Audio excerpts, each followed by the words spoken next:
Bismillahirrahmanirrahim. Assalamualaikum warahmatullahi wabarakatuh. Alhamdulillahi rabbil alamin. Wassalatu wassalamu ala rasulillahil karim wa ala alihi wa sahbihi ajma'in wa ba'd. Saudara-saudariku, kita sangat bersyukur pada Allah Subhanahu wa ta'ala diberikan kesempatan untuk mengoptimalkan ibadah di bulan Ramadan. Tentu kita berharap seluruh rangkaian ibadah yang telah ditunaikan berkenan diterima oleh Allah Subhanahu wa ta'ala dengan penerimaan terbaik, insya Allah. Semoga Allah mengampuni seluruh dosa-dosa kita, memaafkan kesalahan kita, mengabulkan doa-doa kita, dan menaikkan derajat kita dari sekedar hamba Allah yang beriman menjadi hamba Allah yang bertakwa. Saudara-saudariku, alhamdulillah setelah kita menuntaskan siam Ramadan, kita memasuki bulan baru di tanggal yang baru dan tentunya dengan rangkaian-rangkaian ibadah sunnah khususnya yang menyertai dan tidak ditemukan di waktu-waktu yang lain. Syawal adalah bulan spesial saat hari pertamanya selain melepaskan kita dengan rangkaian ibadah Ramadan, juga menghadirkan rangkaian ibadah sunnah-sunnah yang hanya ditunaikan di waktu itu saja.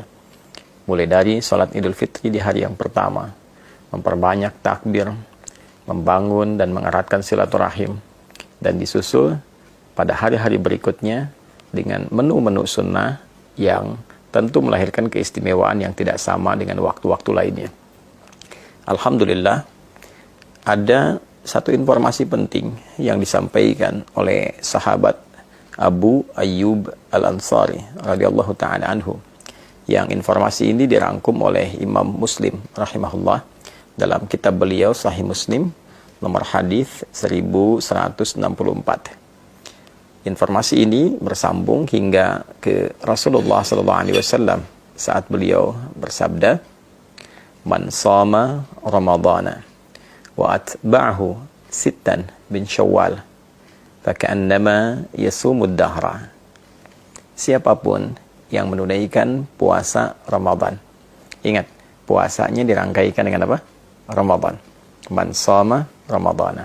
Siapapun yang menunaikan puasa Ramadan, thumma atba'ahu sittan bin Syawal, lalu diikuti dengan menunaikan puasa sunnah di bulan Syawal sebanyak 6 hari.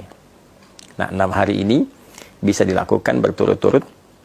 Misal, Anda memulai, misalnya ada yang bahkan sudah di hari ini, di hari Senin. Ada yang memulai di hari Selasa atau Rabu misalnya. Silahkan. Bisa dilakukan berturut-turut. Kalau Anda mulai di hari Senin, saat ini sudah dilakukan misalnya, alhamdulillah, maka Senin, Selasa, Rabu, Kamis, Jumat, Sabtu. Ada yang melakukan di hari Selasa misalnya, ya, bisa Anda lakukan di Selasa, Rabu, Kamis, Jumat, Sabtu, Ahad. Ini yang berturut-turut.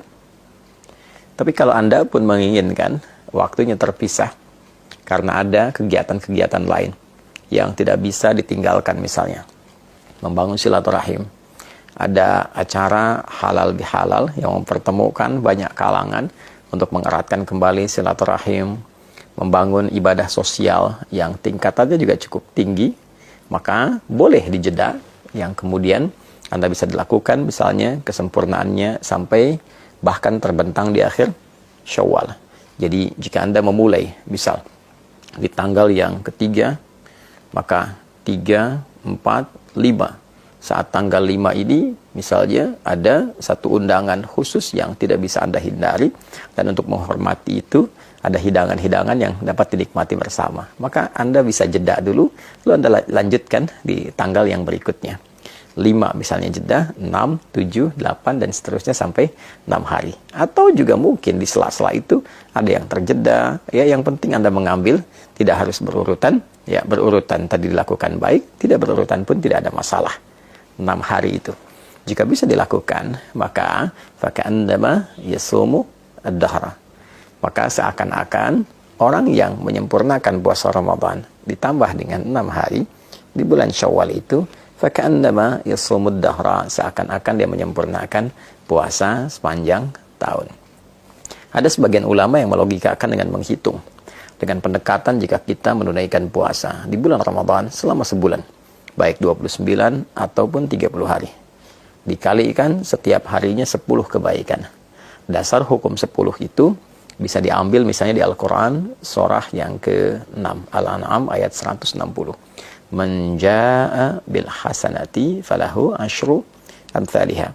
Siapapun yang menunaikan perbuatan baik yang bernilai ibadah, maka dia mendapatkan padanan pahala. Setiap ibadah itu setidaknya 10 kebaikan. Ini ya. Jadi kalau satu pekerjaan baik, nilainya paling sederhananya, paling kecilnya ada 10, maka dikalikan dengan 10 itu. 29 atau 30 hari dikalikan 10. Maka didapatkan 290 atau 300.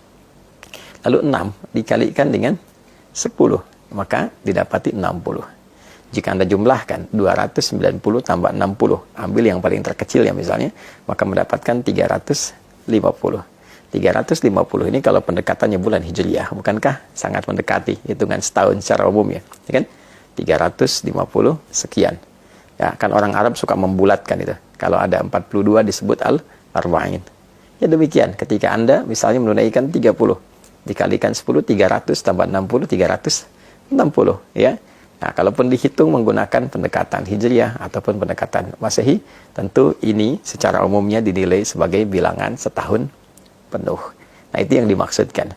Nah, yang kedua, ada yang sangat menarik. Orang-orang yang konsisten menunaikan ibadah Ramadannya, lalu dia menyempurnakan ibadah Ramadan itu dengan bersyukur kepada Allah Subhanahu wa taala. Walitukabbirallaha ala ma hadakum wa la'allakum tashkurun, dengan meningkatkan ibadahnya. Jadi syukur ketika diberikan kemampuan untuk meningkat ibadah saat Ramadan adalah berupaya menjaga ritme ibadah itu sehingga tetap berjalan baik pasca Ramadan. Walaupun mungkin tidak seoptimal Ramadan karena keadaannya tentu tidak sama. Tapi kita bisa bandingkan dengan yang sebelum Ramadan. Jika sebelum Ramadan mengajinya hanya 3 ayat, maka pasca Ramadan, misal kita dapati 1 halaman, kita dapati 1 lembar. Lalu itu terjaga. Lalu ditunjukkan juga dengan kita berkomitmen meningkatkan ibadah seperti puasanya. Dan diawali dengan puasa apa? Sunnah. Di bulan apa? Syawal. Nah, itu yang mahal. Itu yang mahal. Jadi poinnya adalah ketika kita mampu mensyukuri nikmat menunaikan ibadah Ramadan dan mampu mengaktualisasikan semua nikmat itu dengan meneruskan secara konsisten ibadah-ibadah kita dalam rangka syukur kepada Allah, itu yang diapresiasi tinggi oleh Allah Subhanahu wa taala. Sehingga nilai puasa kita bukan terbatas di Ramadan, tapi seakan-akan setiap waktu terjaga sampai ketemu Ramadan kembali. Itu esensinya. Jadi bukan sekedar tambah 6 dihitung, apalagi kalau menggunakan satu pendekatan yang tidak keren. Karena ada perbedaan 29-30, maka saling memperbincangkan ini yang sempurna, ini yang setahun, yang tidak. Bukan. Esensinya bukan itu. Esensinya bagaimana kita bisa menjaga spirit Ramadan kita sehingga berlangsung secara kontinu sampai dengan akhir di bulan Ramadan itu, terus berlanjut 11 bulan berikutnya sehingga terjaga kondisi spiritualitas kita seakan-akan kita dalam kondisi puasa selama setahun. Itu poinnya. Ya, jadi memahami makna secara real, memahami lafzi tadi, memahami makna secara kontekstual. Ada yang tekstual, ada yang kontekstual. Kalau kita padukan keduanya, secara tekstual, pahalanya seakan-akan didapati selama setahun. Secara kontekstual, dia terjaga selama setahun dengan spirit puasanya. Dia meningkat ibadah, dia menghindari dosa, sampai dia bertemu Ramadan berikutnya. Kalau mampu dilakukan seperti itu, maka ada kebanggaan saat dia pulang menghadap Allah Subhanahu wa ta'ala. Lis-shaimi farhatani. Ada 2 kebahagiaan, kebanggaan bagi orang yang telah menunaikan puasa. Farhatun 'inda yuftir. Maka kebahagiaan pertama ketika dia tengah berbuka, saat dia puncaknya memasuki Idul Fitri. Dan yang kedua, saat ia menghadap kepada Rabb-nya, membawa pahala puasanya karena berhasil menaklukkan nafsunya dan berhasil menjaga ritme puasanya dalam kondisi spiritual yang baik sampai di ujung wafatnya. Semoga kita semua digolongkan pada golongan-golongan terbaik yang mampu menjaga ritme ibadah kita pasca Ramadan, meningkatkan kemampuan terbaik kita dalam mengabdi kepada Allah dimulai di bulan Syawal ini, dan insya Allah wafat dalam keadaan husnul khatimah. Adi Hidayat. Assalamualaikum warahmatullahi wabarakatuh.